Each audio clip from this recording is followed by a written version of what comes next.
lovelies, and welcome back to my channel. Today I'm going to be doing something a little different than what I have been doing. In the past I've seen the style evolution videos and I thought they were kind of cool to see how you progressively change over time.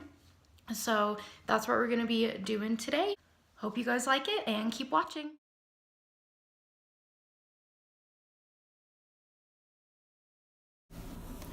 Fashion has always been a part of me, and even from a young age, I like to express myself through fashion. My cousins would dress me up and have fashion shows. I loved prints and colors from a very early age and mixed and matched everything. I have gone through several phases like anyone else. Growing up, I remember just putting together whatever I thought looked good. I was never like the girls at my school who were all about Abercrombie and Fitch. I always did my own thing and was often bullied for it.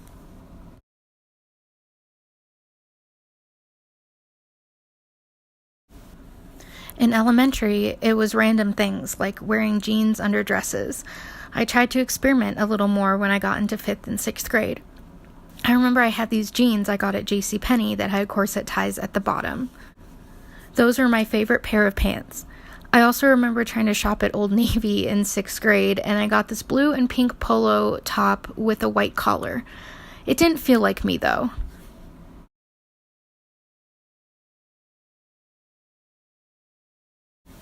In 7th grade, I discovered punk and goth and wanted to be a rebel. I started shopping more at Hot Topic and got my first pair of trip pants. You know, the ones with all the chains and shit on them. I tried to do my makeup and was terrible at it. There was no YouTube back then, of course. It was around this time that I started experimenting with hair colors. I didn't want to fully commit, so I got black semi-permanent stripes in my blonde hair. And honestly, I kind of looked like a zebra. After that was done, I did red tips that were also semi-permanent. I wore a lot of boyish stuff, like larger t-shirts and baggy sweaters, because I was large-chested for my age compared to the other girls. I felt self-conscious, embarrassed, and was not happy with my body around this time. Unfortunately, I only have this one picture right now.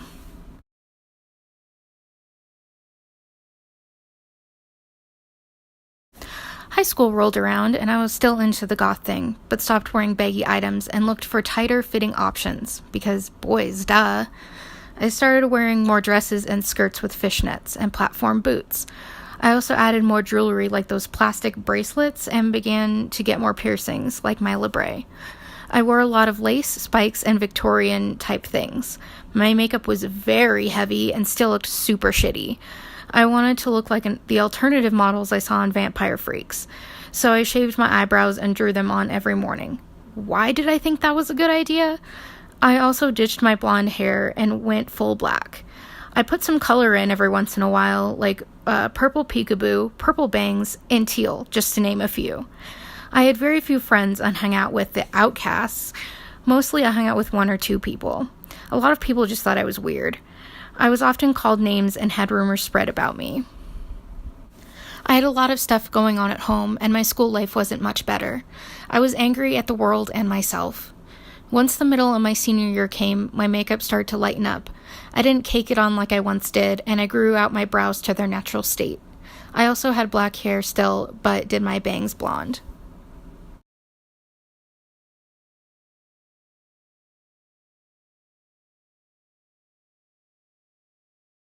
After graduation, I craved a change and didn't feel like that angsty teen I once was. I threw away or donated my old things and started anew. I started going to places like Vanity and The Buckle. I bought my first pair of regular jeans since elementary. I also had a hint of vintage inspiration coming through at that time as well. I tried to look more presentable and somewhat normal.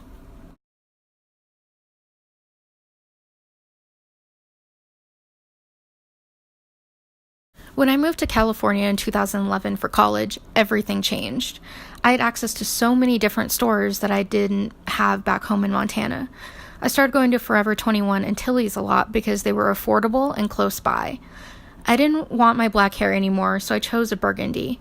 It faded very fast. I was introduced to filling in my eyebrows lightly by a roommate. Who knew something would be so life-changing? My makeup was still not the greatest, but I tried incorporating little wings.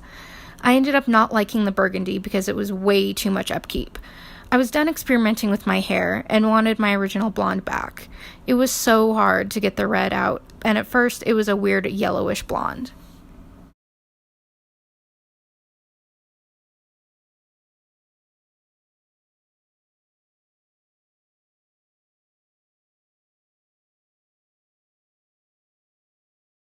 When I dropped out of college and moved back home, I dyed my hair platinum and wanted to get it more white. I didn't really know who I was at this point. I got into mixing alternative with modern. I wore jeans with rips in them, but would add a cute teal top to make it more modern. I also started to dress up more to go clubbing with my new coworkers.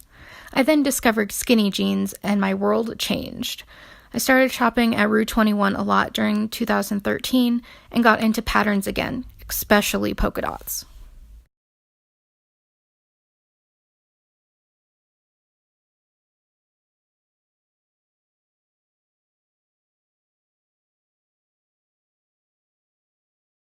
Around early 2014, I discovered the world of pinup and rockabilly, and it felt like a place for me.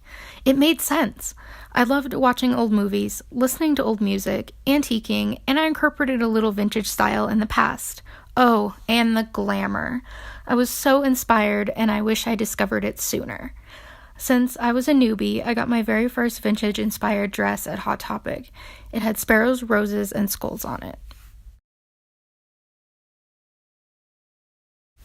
In the summer of 2014, we moved to Colorado.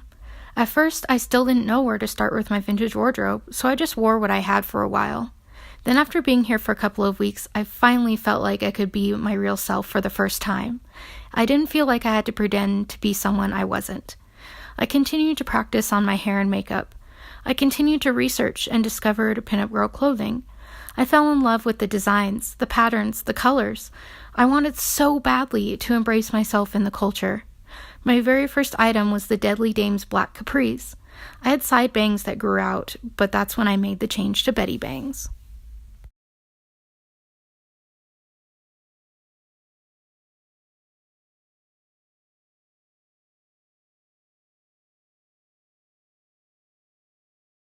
Over the next couple of years, I fully engaged myself in the vintage culture and researched more. I watched movies, discovered new songs and artists, and looked at different styles on Pinterest and Tumblr. I also decided to revamp my wardrobe, again, so I continued to order from Pinup Girl Clothing.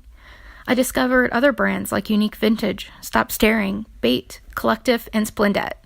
I subscribed to YouTube channels like Rockabilly Ruby and Cherry Dollface, which I had the privilege of attending her hair and makeup class in 2016. She's such a nice lady.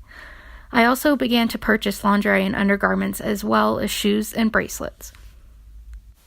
Most of the things I own are vintage reproduction, just because it's easier to obtain and they have my size. I have 2 actual vintage items, a cardigan and a fur coat. I hope to own more true vintage in the future. Today I can do victory rolls and my cat eyes free-handed. Although I don't have my dream wardrobe yet, I'm working on that, or have not yet attended Viva or Dapper Day, I am so much more knowledgeable and comfortable in my skin. I feel so powerful walking in my dresses and skirts. I exude classiness and sexiness. I feel this has been a great thing for my self-esteem and confidence. I've gotten so many compliments, and honestly, it's a breath of fresh air. Remember that you can become anyone that you want and that it just takes practice. Everyone starts somewhere.